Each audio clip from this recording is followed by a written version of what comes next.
Hi, and welcome to Screens in Focus podcast, where we share and connect as we spotlight our favorite shows and movies. I'm Diana, and today we are talking about The Walking Dead, Daryl Dixon, episode 4. Renee is back. Hi, Renee. How are you? Hello, I am great. How are you?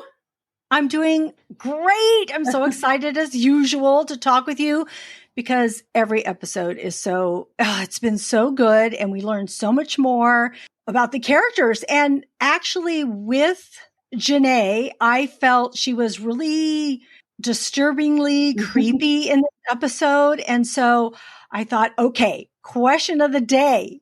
Which villain in the Walking Dead universe scares you the most?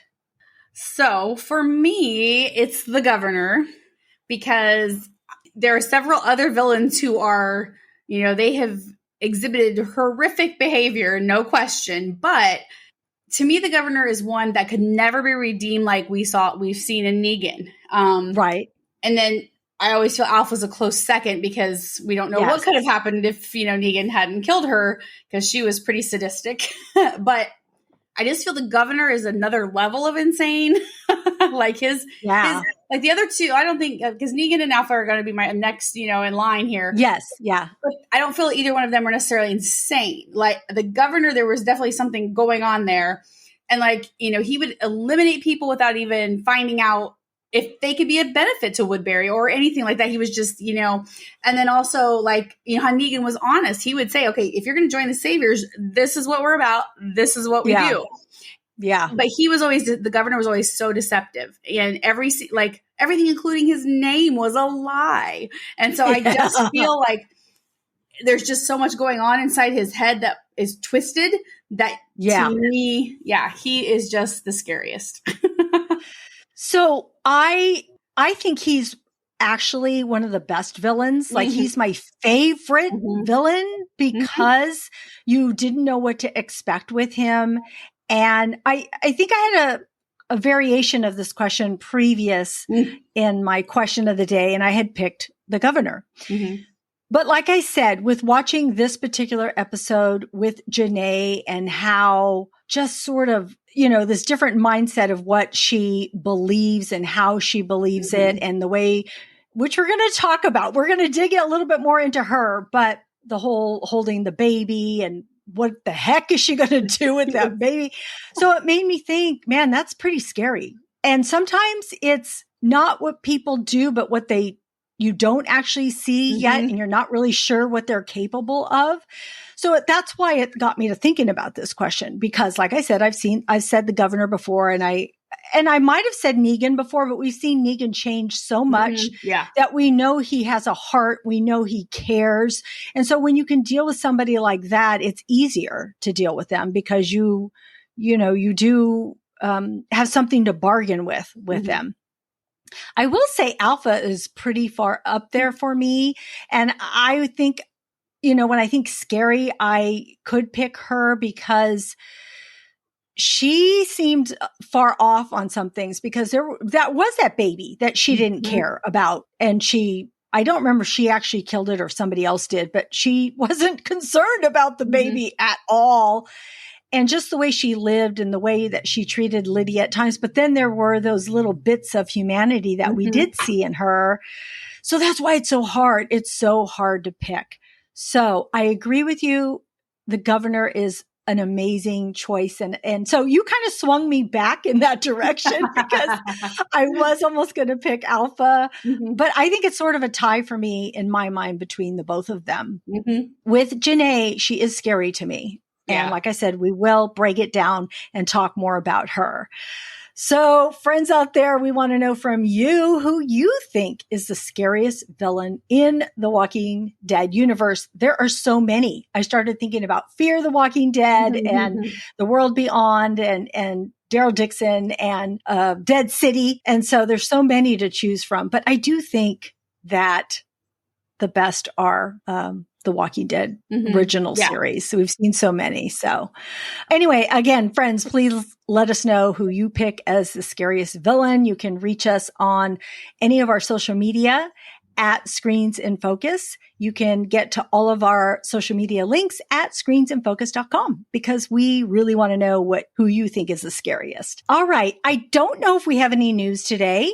Do we have any news, Renee? So just a tidbit. So it was very up in the air whether the Walking Dead, universe was going to have any type of presence at New York City Comic-Con next week. And AMC has confirmed that on Thursday, they will be attendees who they attend the session. I don't know how it all works. I've never been to New York Comic Con, but people that attend this session will get to view the final episode of the Daryl Dixon series 3 days early. It'll premiere or it'll be on AMC and AMC Plus on that Sunday, the 15th. So, so that they will preview or, they'll air that for those attendees. Then there will also be a question and answer session with Scott Gimple. And then the showrunner of Daryl Dixon, David Zabel, I'm not sure if that's pronounced right, Zabel.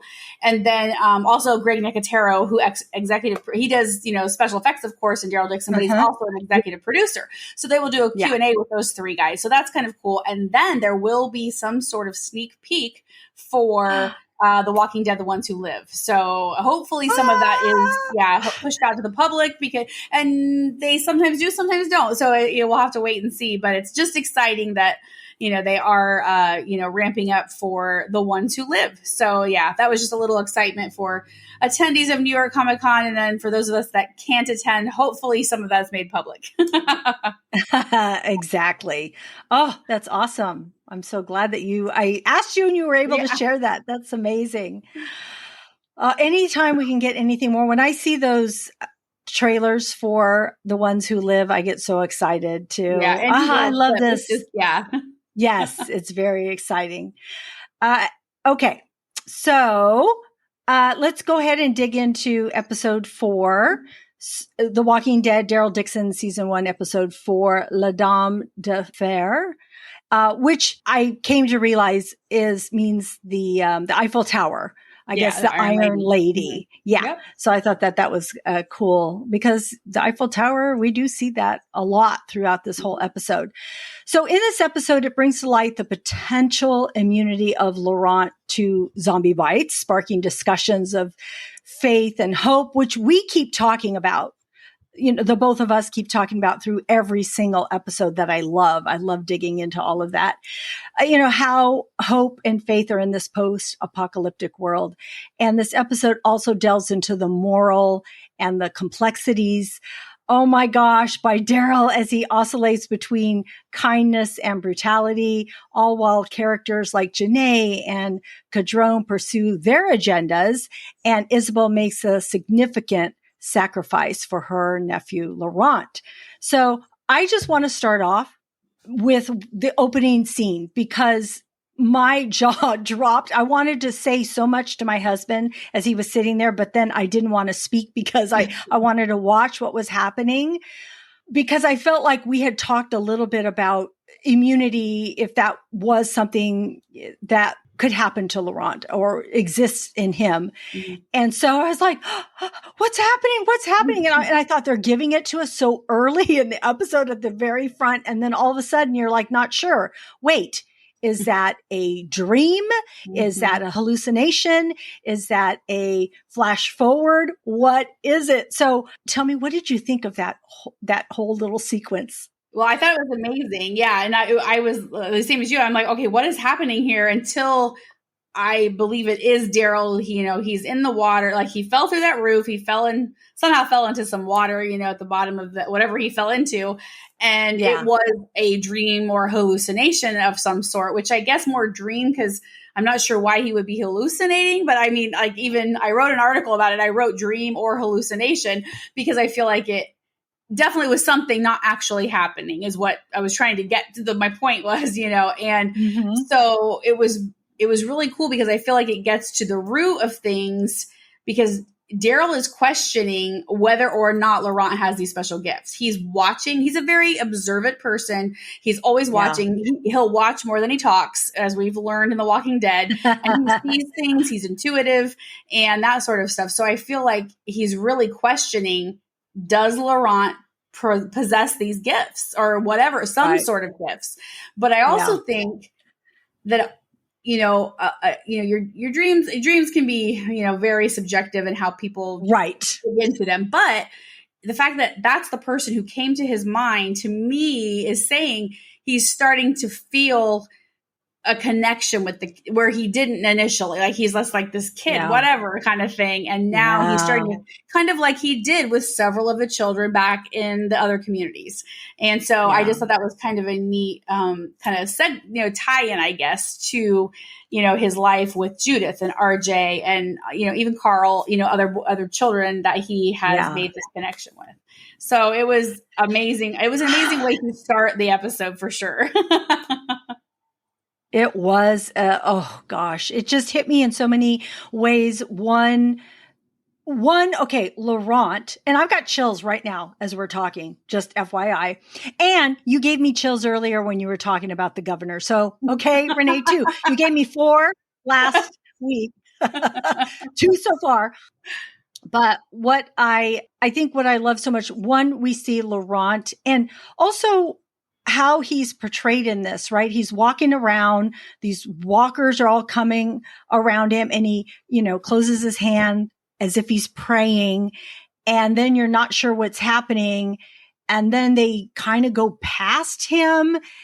And then he looks at Daryl and kind of gives a little bit of a smile and then walks away instead of going to get Daryl. So I thought that was so interesting, just seeing that. And then also on Daryl's part of it, the way he was so panicked because he thought walkers were going to get him, and trying so hard to get them to come to him that he was like spewing, and I could feel the panic in him so much, like a parent. We're parents. We know how we would feel. I felt Daryl was acting like a parent. I mean, he just met this boy. It hasn't been that long, but he already feels this super close connection to him. And so I loved seeing that. I loved seeing Daryl in that way, caring about someone so much and trying to get them away from him. Like, oh my God, what can I do to get these guys away from you? And then all of a sudden seeing what Laurent in this dream or whatever it may be, what Laurent may be, the ability he may have. So it was just a really cool scene. And I just loved it so much for so many reasons. And, I thought it was a great opening scene. And then of course, then we get to see where Daryl ended up, because that was one of your questions too, was like, well, where's he going to end up after this? So tell me, what was a highlight or something that stood out to you in this episode? I really enjoyed all the Daryl action, it's like he hasn't lost his touch, he's doing all these, with I can't remember what that guy's name was, but with the, one of Quinn's guys that they caught when they were stealing Laurent. And, he was just brutal in that scene. And it was just, kind of reminded me of, season 2 when they had Randall as a captive, and Daryl beat the crap out of him and Shane, and kind of, tag team, that kind of thing. But it reminded me of that back in the, original, like, early season Daryl, where he was, he needed answers, and he was going to get them whatever way it, and so I thought it was really cool. And I love seeing him and Quinn, because, I just want Quinn to get his butt kicked. So that was pretty cool.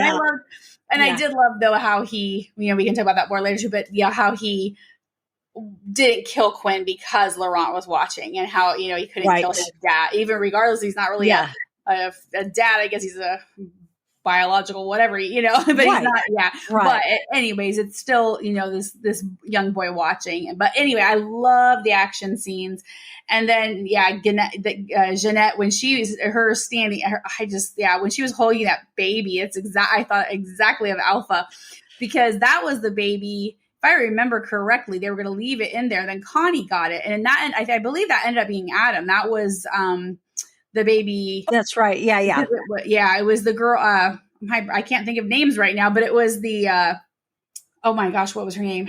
Anyway, it was her nephew. And so I think that's how they got Adam then, that, you know, then eventually Alden adopted, or Adam. No, Adam was, anyway, somewhere in there. There was a couple people who took care of him, but I believe that was the baby. But that was scary because you were like, what are they going to do? But that is exactly where my brain went with this, as she's holding that baby and the parents are just like, oh my gosh, you know?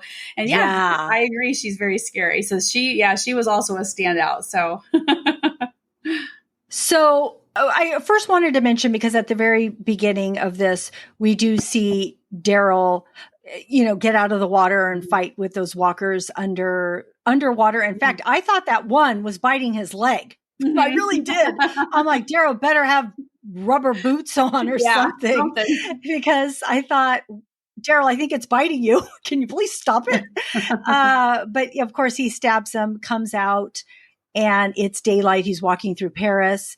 And as he's walking up those steps, he hears beautiful cello playing music that I love that song. It's Bach, Cello Suite No. 1 in G major prelude, I believe, if I'm saying it even correctly. But I love that song, that music. It just sets the mood. And then, you know, you see him watch this person playing cello, and then he looks the other direction, and he's watching this older couple being a couple. And I thought, such beauty and such an awful world right now. Then I thought, just recently, as we're preparing for this, I thought, what were they trying to tell us with that? Are they trying to tell us life goes on? Are they trying to tell us there is beauty and hope and life still in this terrible apocalyptic world where people are, you know, trying to rule over you and rule their way? I don't know, with all these walkers. So it was very interesting, but I was so happy to see it. To me, that's been a very heavy theme in this series. It's like you have all this destruction, but you still have all this beauty that and the hope, you know, that I think that, you know, it boils down to the hope of something better, you know? And so, I agree. That was such you know, it wasn't that long of a scene, but enough to like make you just think, what are they doing here? You know, kind of thing. So I agree. That was really, really neat. Yeah. But the thing that did stick out to me was Daryl, and the two things that I will talk a little bit more about, but I just want to voice them and say them now, was seeing his kindness and compassion and his brutality, and how they exist in this world, and how they can exist in the same person when you're living like this. Because I already want to dig into it, but I'm going to wait just a few more minutes because I have so many thoughts about that. But also in Genet, that we had already spoke to, how scary she was. And I was shocked by her when she said that the hope was it needs to be rooted out of you. I thought, what? I didn't realize anybody felt like that. But see, this goes to show you why there are, you know, two different sides to so many things, and why people are at odds with each other on a lot of things that happen all the time, all through history, because you have a different way of viewing what is happening to the world. And so you have all these people that believe in hope. Of course, they're called hope, the hope, right? The community of hope. You know, you have all these people who believe in it, and then you have her saying, no, there's no time for this. This is a waste. This is for weak people. What the heck? And then that baby, I really didn't know what she was going to do. I was scared. I thought she was going to twist the baby's neck. And I'm like, please don't kill a baby. Please don't kill it in front of us, which we don't know because it cut away when she was holding it. So, and I think they did that on purpose. I don't think they wanted us to know exactly what was going to happen and to leave that feeling with us. And I think they did a really good job of doing that. And so I think that this was, again, really well directed. So I appreciated that. Okay, we are going into the themes and character motivations, because I think this is where a lot of the things really lie with what we saw. So what did you see as any themes, which you already talked about a few, or any character motivations that you want to talk about? You know, of course, that just keeps heavily, you know, on that faith and hope type theme, you know, which we've seen throughout, which it makes sense with where they're possibly going with this revival of humanity. I mean, you got to have, I just think in this type of a world, you have to have some hope or you're just going to give up, regardless of what you think the outcome will be, just to hold on to that, just to keep going. And so, they keep, with that. And we see, I just feel how Daryl has just become so protective of Laurent already. Like you said, they haven't known each other that long, but I think it's just something with Daryl and the kids. He just wants to protect all the children, like Uncle Daryl, he's got to take care of the kids, but also with Isabelle, we're starting to see him become very, protective of her. And I kind of just, again, they have not known each other nearly the time that Carol and Daryl have, but I see similarities in how they are becoming friends as Daryl and Carol did in the originally, because they had these common bonds. They were like, oh wow, we have despite our differences, we do have a lot of common bonds, and that's always something to grow a friendship or whatever on. And who knows if it'll grow into more? I hope not, but it's just very interesting to see that, and then. I love seeing, Isabelle and her selflessness, with Laurent, which she has been since his birth, or even prior to his birth with his mother. She was willing to do whatever it took to take care of Lily. And so she's just continued on with that. And I mean, she is truly giving herself up to protect this boy, and partly because she believes he's something special, but partly because he's her nephew and she cares about him. And so it's just really, that's very interesting to see. And I love her and Sylvie's conversation when Sylvie was asking about if she had romantic feelings because of Emile, and she's, now decided to stay in Paris because of him, which gives you that romantic whatever, whether, it is an apocalypse, but you know what? People are still people. That just, those things happen. And then, Quinn, man, that guy, I'm like, what are his true motives behind all of this? He's playing all sides. He's got Anna over here. He's got Isabelle over here. He's got, Genet doing, I just like, what, like you're going to do all this for a painting? In this world, there's no value to that besides your own personal value. You know what I mean?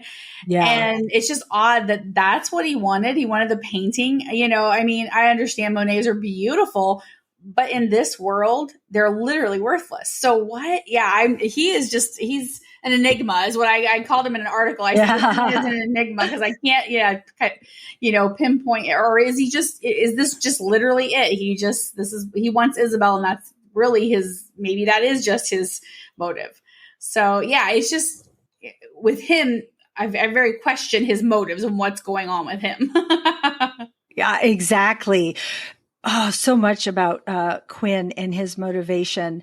And I think I guess he knows Isabelle, so he wants Isabelle. Because I thought to myself, sometimes, most of the time, let's hope, when you're a parent, you are thinking, oh my gosh, especially in this world, right? You're a parent that you didn't realize that you have a child. I'm sure he could still have children now with Anna or whoever else, maybe with Isabelle. I don't know. That's his thinking. I don't know. But the fact that he has a child and he says he wants to be his father makes sense, but still I feel like it's not enough. He really wants Isabelle. Mm-hmm. And I heard someone say that maybe he really isn't his father. Mm-hmm. Maybe he's just saying this.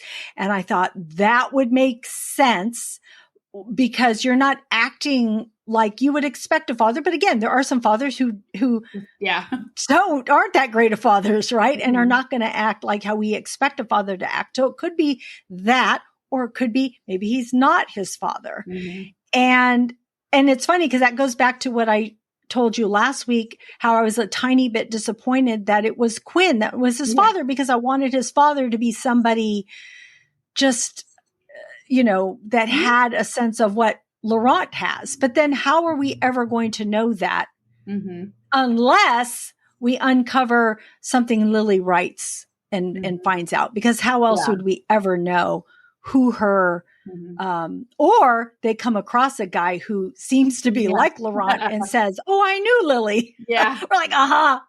Well, we know. So whoever said that, what did they think his motivation in lying would be, I guess?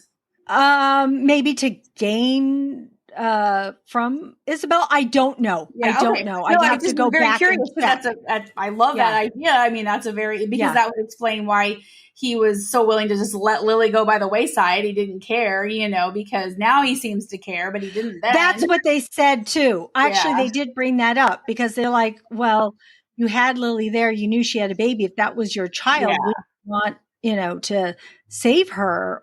Yeah. So it's, But we saw it as when we thought about, we're like, he was ready to discard her because he doesn't love her. He loves Isabelle. And he didn't want her to know. Yeah. So it's, but no, I like that. That's a very interesting theory though, that, he's lying about it all just to get Isabelle, because like, that's what it seems like. And these, we've seen men like that in series or TV movies, whatever, or in life for that matter, that, they become obsessed with a woman or a man, women with a man, whatever. They are so obsessed with that person that they will do whatever they can to be with that person. So I like that theory though. That's very interesting. So it'll be fun to see what plays out.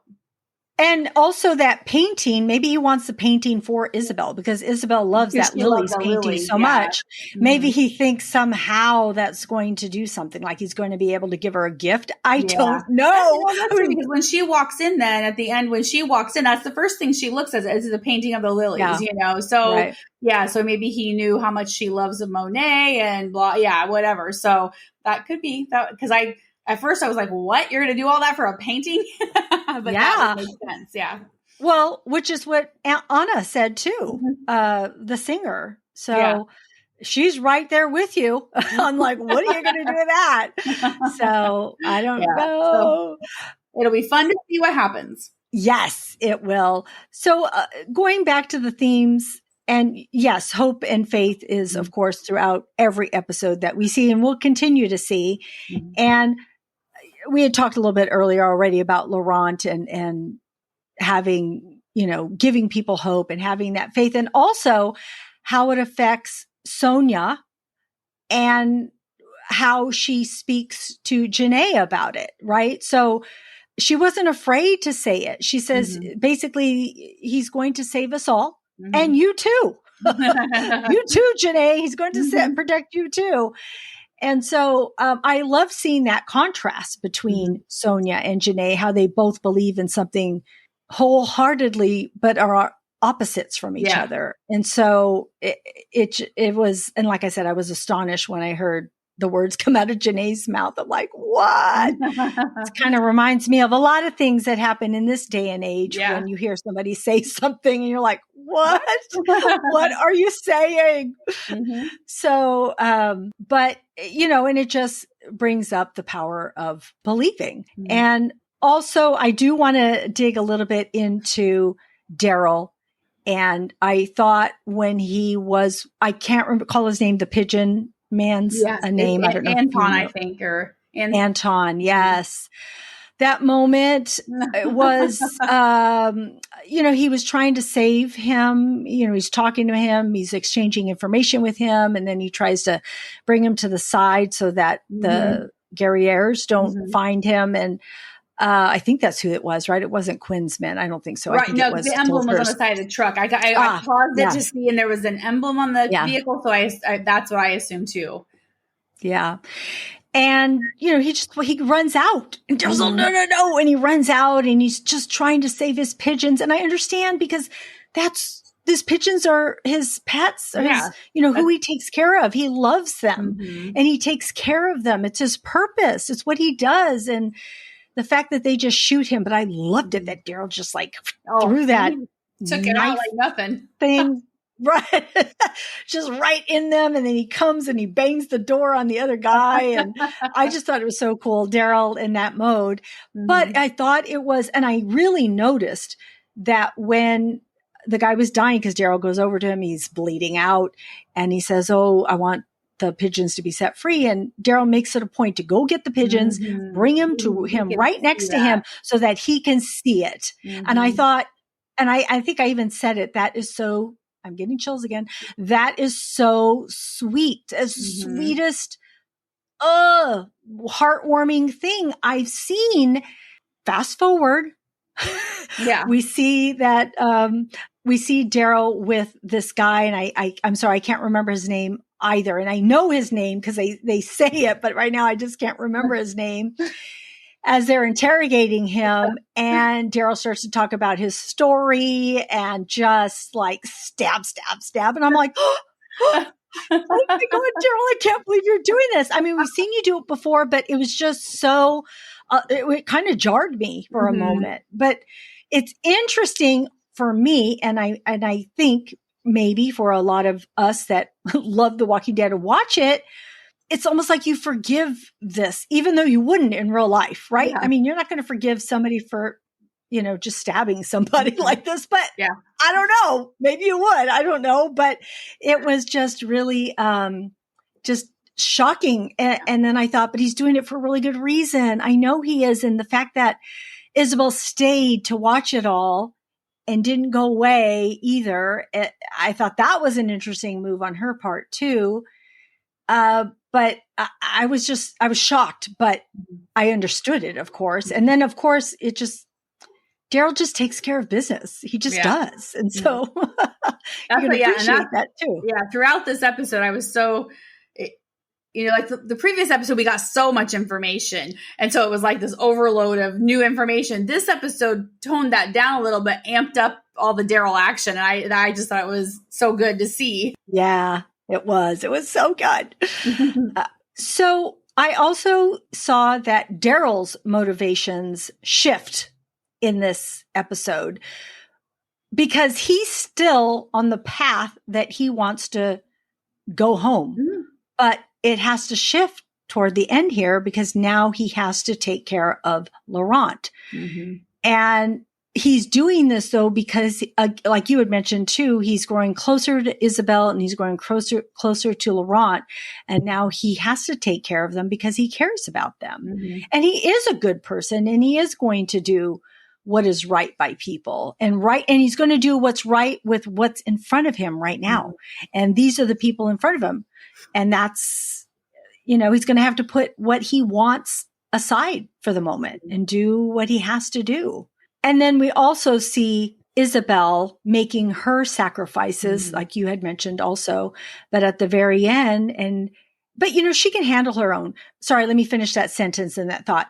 She decides that she's going to go back with Quinn because she wants Daryl and Laurent to have a safe passage. And the only way she feels she can do that is with Quinn's people's help to get them safely there. And so she's willing to do it.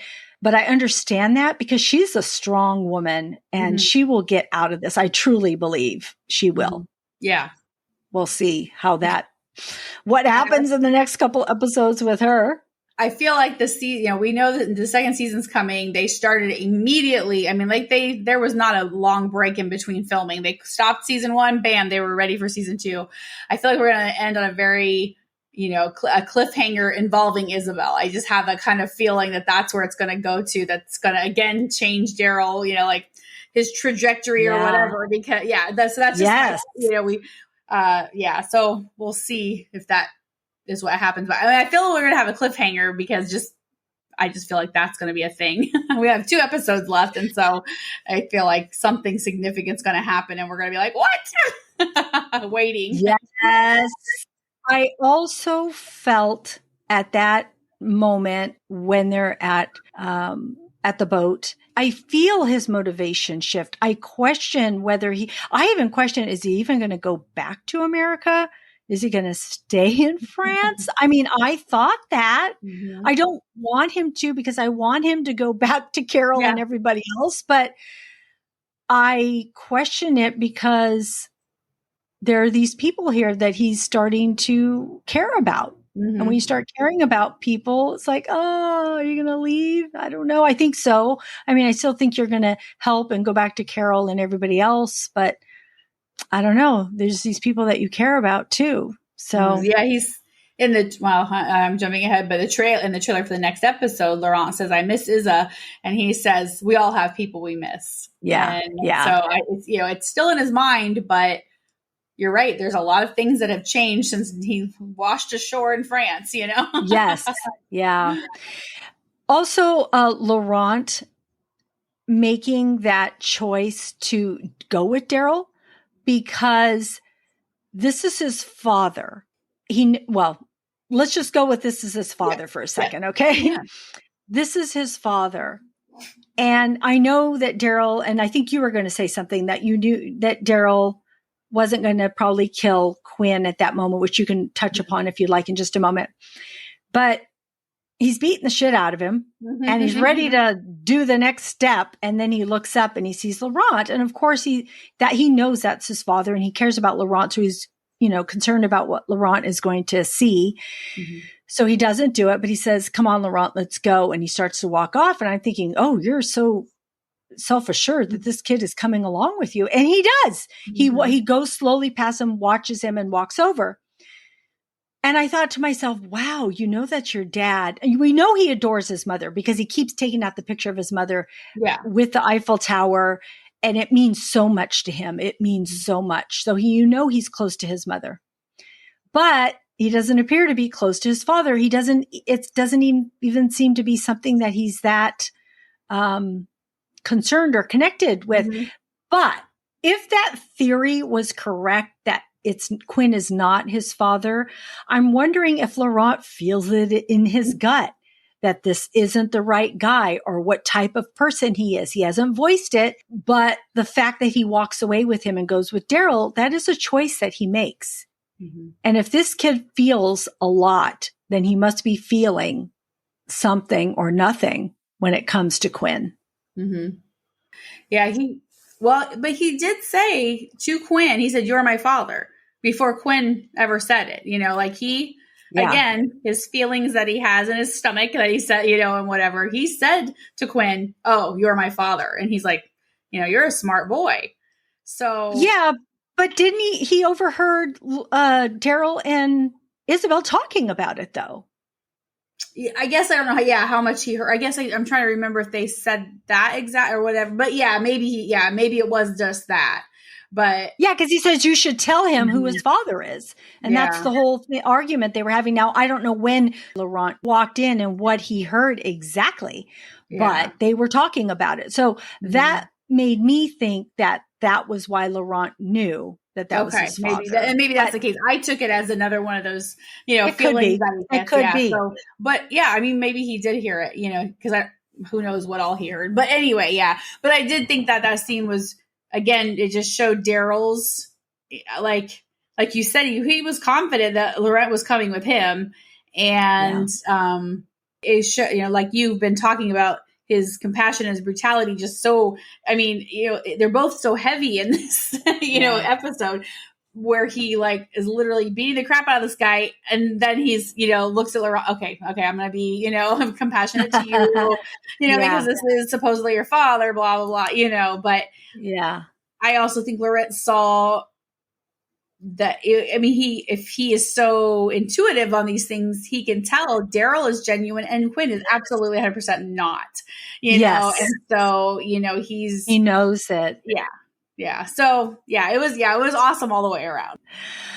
All right. Is there any other thoughts or questions, theories, predictions, anything that you're thinking about? Oh yeah, this episode I think we covered pretty good because like I said, it wasn't as informative as the previous. It was great, I loved it, but the last episode, man, we were just flung all this information it was hard to process, and everything. Yeah. But this one was a little less heavy on that end, but we did still have a lot of awesome action scenes. We saw a lot of, like you said, the compassionate part. We're seeing the, all these, but looking forward to the next episode, the trailer, the one thing that really stood out with that little teaser that was Isabelle saying, "Forgive me for what I'm about to do." Like, what is she gonna, is she gonna kill Quinn or is she gonna, so I'm excited to see what's going to happen with her. And then Genet with her speech thing, she's got her, whole Hitler looking thing going on up there. And I was like, what is she, there is significant stuff going on there. So it'll be very interesting to see what happens. But I read some things. And so it non-spoiler really, but kind of spoilers. But they, there's some exciting things coming in this next episode. And one person who I read that they said, I think this was their second favorite episode of the season. So I'm very excited to see what happens in this one. So I think we're going to see, I think we may get the flashback to find out how Daryl, how the whole thing panned out to him getting to France. So I think, I'm going to touch upon that in just a second. Yeah. I just had a few questions about this episode before we go into the trailer, because I do want to touch upon that too. So Isabelle, so I'm jumping back to when Daryl went back to look for Isabelle and went to her house, and she sees him and she walks up to him and hugs him. Mm-hmm. And at first I feel like he's not sure what to do. And then he puts his arms around her and hugs her. So I thought that was interesting that they kind of showcased that part. Mm-hmm. And then also when Sylvie had kissed Emile, and then she talks to Isabelle about it. Mm-hmm. And she asks her, since you took your vows, have you had any romantic feelings? Mm-hmm. And Isabelle says no.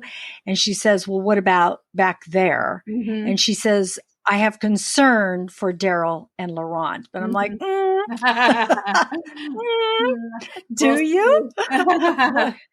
Yeah, we'll see. So these little sprinklings of her, I don't know what it is, but she is, she was a regular person before she was a nun, meaning that she had relationships with people, and she did some things that probably weren't maybe the greatest of things.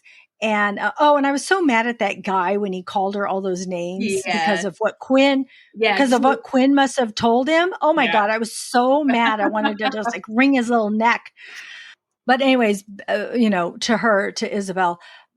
So her approach to men is probably different than a nun who has only been a nun or known that she was going to only be a nun and never had any relationships. And also putting in an apocalypse in there, that changes you too. So, it could be she just has a different way of how she, has relationships. Mm-hmm. So, but I do like it though. I really do like it. Mm-hmm. I like it when she hugs him, and I like it when she cares about him, and you feel this tension between them, although you're not really quite sure what's going to happen or not happen. So I don't know. We shall see. And then I wonder how it's going to work now that Isabelle came back and Anna is there and Quinn is there. Like there's 3 people, and I'm not sure what's going to happen. How is Anna going to feel about that? Mm-hmm. Because she let them go because she wanted what was best for Laurent. But I also think it was what was best for Laurent was going to help her too, of them not being there. Yeah. Was it selfish or was that? Yeah. But Laurent did say, I do know that you're a good person. You just don't want people to know you are, which was kind of cool. And I'm glad to know that because I didn't know her true motivations. Yeah. Also, I thought she was just looking out for herself. But the fact that he said he could tell she was a good person, then I appreciated her more because of that. I know I already touched upon Daryl and the impact of how he will move forward. So it just makes me wonder if how long he will stay in Paris, if we'll have another Paris of Daryl Dixon or what. I'm pretty sure we will because like you said, there might be a cliffhanger, and how are they going to wrap up everything in 2 episodes? So I think that there will be. Season 2 was filmed in France still. So I think it will carry at least that far. See. Yeah. Yeah. So, the future. And then after that, what happens? Yeah. Yeah. And so I want to talk about the trailers just a little bit because we do see Laurent and Daryl in the woods. They're no longer on the boat. Are they no longer on the boat because something happened to Aslan? I think, I don't know if his name was Aslan or not, but, or was this the part where they trek on? But whatever it is, it looks like they are not easily getting through on their journey. And like you said, he talks about missing Isabelle. Of course he is. He's still a young kid. You miss somebody who raised you. And we do see Daryl on the ship. And so I'm thinking, yes, it's a flashback. We'll get to see what happens to him. We hear him on a phone. It looks like a telephone, but I'm sure it can't be a telephone, but it looks like some sort of phone. Yeah. And he says, I'll be there in a week. So I want to know what's happening there. I have all my little wheels turning. Yeah, one of the trailers that I saw a while back, because it was very it was after one of the episodes, one of the early episodes, and it showed all these things. Of course, they weren't sequential or anything like that, and they weren't even in the same. It made it look like, oh, this is coming in the next episode. And half of the stuff was not. It was in other episodes. So it was kind of like okay, here's what's coming next kind of thing. But he said, the whole thing that he says, he's on his motorcycle. Well, okay. You don't know for sure when he's saying this, but you see him on his motorcycle. So he's still in the U.S., so obviously a flashback. And a man in a truck is coming towards him. This guy's the truck's parked. He's walking towards Daryl. But the voice... So again, I don't know if this coincides with what's happening, you know how they do that. But the voice says, I'm on the coast of Maine. I'll be there in a week or 2 weeks, something like that. And that was one of the things that I had said, that if he had radioed back to the Commonwealth and talked to Carol or anybody, Carol would have found out. And he didn't arrive in that week or 2 weeks or whatever he says, she would maybe go look for him. And that is our whole speculation about how she could possibly have gotten to France. So, and they're way back. I can't remember when. This was right after, I think filming had wrapped for season 1. A newspaper in Maine had been requested a couple headlines, front pages of their newspapers from several years back, 2012 maybe. And so they were, they of course they didn't know either. It was just, they requested, they got these and they showed you copies of them so you can kind of read through and see what was going on and that kind of stuff. So it was interesting to see that there is some sort of something to do with Maine. And then I Googled, said is there a Maine in France? But there is, but it's landlocked. So it's not the coast of Maine. So he definitely is in the United States. So it's, So I did a lot of digging into that to see what was going on. So that'll be interesting to see what all that's about. It's just crazy. All these Walking Dead sleuths out there we saw this. What does that mean? Well, I noticed that Daryl's looked like he was wearing his older clothes, not the clothes he's been wearing now. So, that's probably a flashback because he had his vest on, the jeans on, just that whole look that he has then. By the way, I'm loving his hair this season. Mm-hmm. It's messy, but it doesn't look greasy. Yeah, like it has in the past. Something in the French air, makes it something. Yes, so his hair is really good. Another interesting thing, I just thought about this also, back to the Maine thing. I was wondering, are we going to get a flashback within a flashback thing or something? Because if these papers are from 2012, Daryl had never left the state of Georgia until they started to go head into Virginia or whatever. Because he told Beth that in their episode, and so he told her that he had never left the state of Georgia. So that'll be interesting to see what that, why do they need newspapers from 2012? But then anyway, it'll be very interesting to see what happens. Could they be found? Could these newspapers have been found somewhere? The apocalypse started in 2010. So how are they still printing new? I don't know. Something else is going on there. Yeah. So I don't know. So anyway, it'll be interesting to see what that was all about. Oh my gosh. So much to think about. And then, like you said, Genet's party. Mm-hmm. And I think we see everything happens so fast, but I think we see Quinn with Isabelle dressed up. Mm-hmm. I'm like, ooh. I slowed it down because I was like, that's definitely, I was making sure it wasn't Anna or whatever. And I was like, nope, that's Isabelle for sure. And I just have so many questions because are they not going to know that Isabelle's the aunt of Laurent? And do they think he already left? Do they think he's on his way? I'm just so confused as to what's happening. And also I think, of course, Genet's having this party and then we see that walker in the mask. Mm-hmm. And then we see, Cadrone tell Daryl, you're going to die or you're going to fight or you're going to die. Or this is the end of you. And Daryl says, I'm not dying today, which I love. Right. Yeah.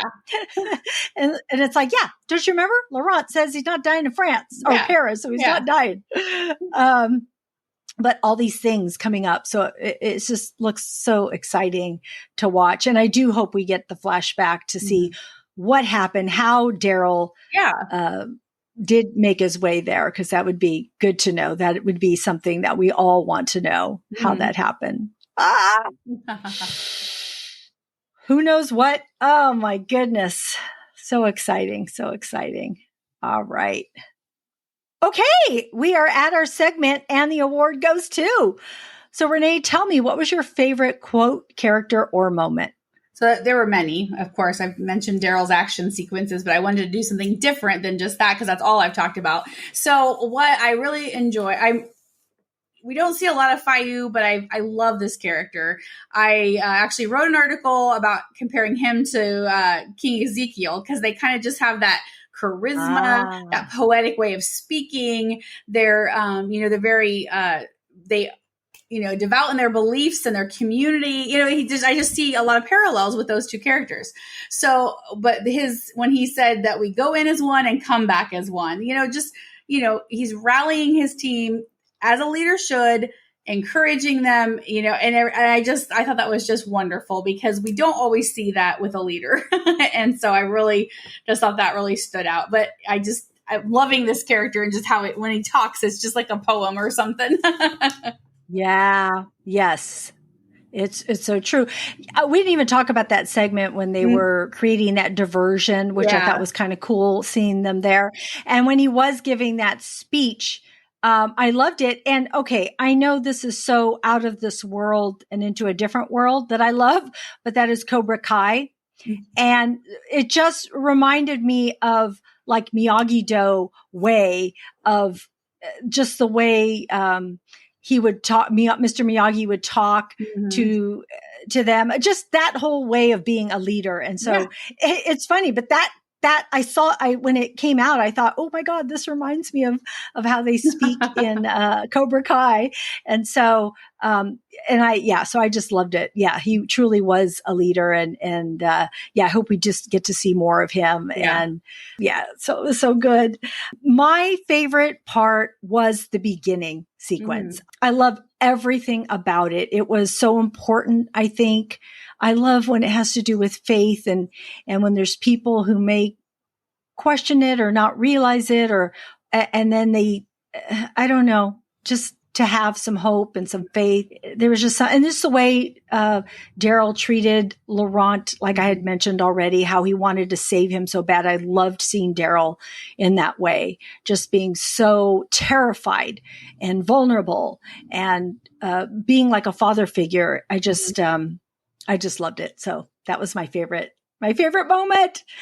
Oh my gosh, friends out there, please let us know what your favorite moment in this episode was. And be sure to come back and join us each week as we break down each episode of Daryl Dixon. We have 2 more. I can't believe it. I can't believe we only have 2 more. I know, it's crazy. All right. I know. Well, that wraps up our conversation on Daryl Dixon. But we do have a couple of recommendations for you. So Renee, what do you have for people this week? So I started watching The 100, which is an older series, but it always keeps popping up in my, you should like this. You're going to like this. And, I just kind of whatever kind of thing. And I finished Tutors, so I had to find something new to watch. And so, that was again popping up on my Netflix. So I started watching that, and there are, I think, at least 3 Walking Dead actors or Walking Dead universe actors, and Alicia Devon Carey plays Alicia on Fear the Walking Dead is in it.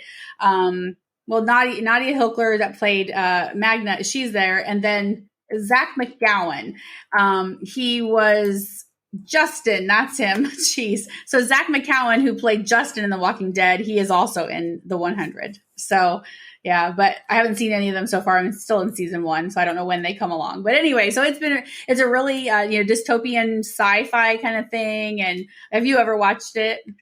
I haven't. My husband watched it, and another friend watched it, and they liked most of it. I think toward the end it may have shifted.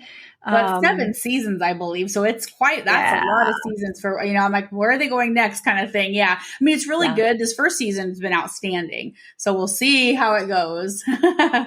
And then we've been, of course, going through our Halloween horror, movies. So I love it. We watched Silver Bullet the other night, Stephen King. So we watched that. I hadn't watched that in years. to the point where I didn't realize that Megan Fellows was the she plays Anne of Green Gables and stuff like that. I didn't realize she was the sister in that. I just had not watched it in so long. So of course that's just always a classic, and then now we are currently, I guess it's more of a miniseries than a movie, but Rose Red. I don't know if you've ever watched that one, but it's 3 parts. I don't know if I've seen that or not. It's a Stephen King as well, and it's it's the cheese. I don't know. I always feel like Stephen. Nothing. I mean, I like cheesy horror, and so like to me, these are a lot of like Silver Bullet and this one are more of that cheesy side kind of thing.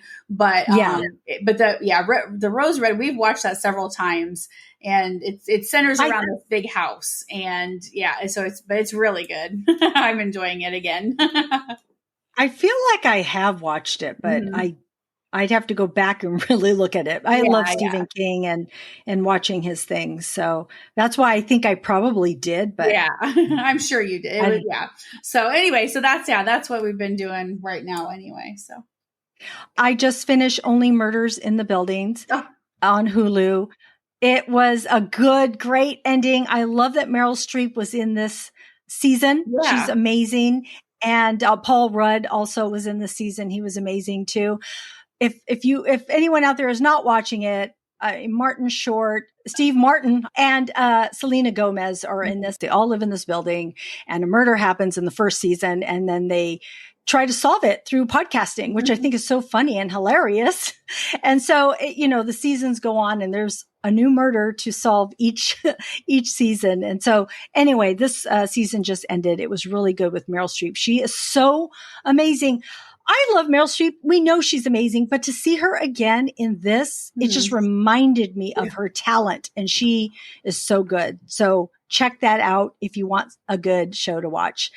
Now, I started only episode 1 of Gen V, which is on Prime Video, which is a spinoff of The Boys. I thought it was okay. There's a lot of fetishes in this series. And there's a lot of graphic violence and other things in this. So if you like that, then you might like this. I thought it was okay. I watched The Boys also, and I think I'm okay with it. I don't love it, but I don't dislike it either. So it's hit and miss. So if it's not your cup of tea, I totally understand, but it is out there on Prime Video if you want to watch something that is similar to The Boys. It's just a younger generation. That is what Gen V is about. My reality shows, I just want to mention them. So Love is Blind season 5, I had mentioned this a while back. This is on Netflix. Well, they dropped another grouping of episodes last Friday, and I was able to get a few more episodes in to see the progression of how these couples are panning out.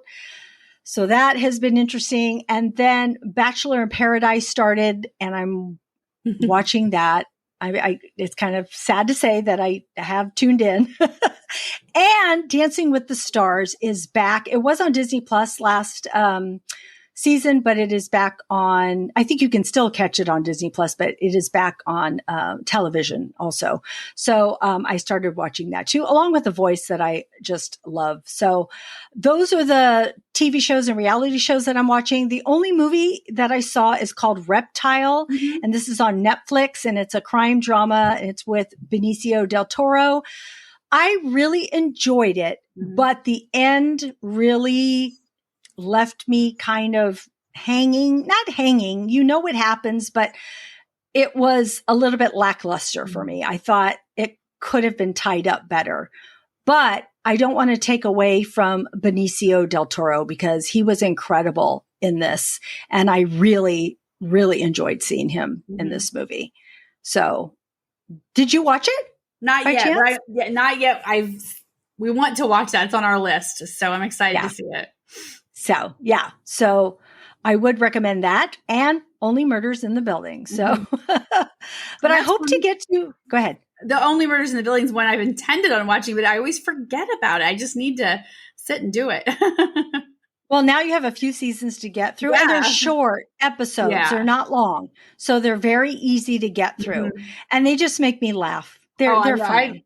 To have these, to have these two veterans just do their thing. They're amazing. They just crack me up. They could just say whatever it is, or because you get used to their personalities of who they are too and how their comedic timing is. And so they're just so funny. They're so quick. They're so good. They're gems for sure. All right, Renee, thank you again for joining me today. Yes, thank you for having me again. It's always so much fun. I'm so glad. I'm so glad you're here to break it down with me. You don't even know.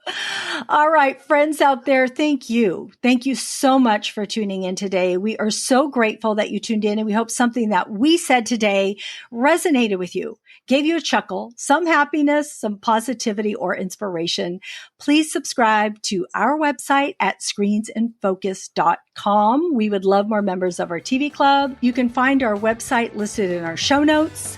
I want to remind you to keep watching, keep exploring, and keep those screens in focus. And we will see you next time. Bye. Bye.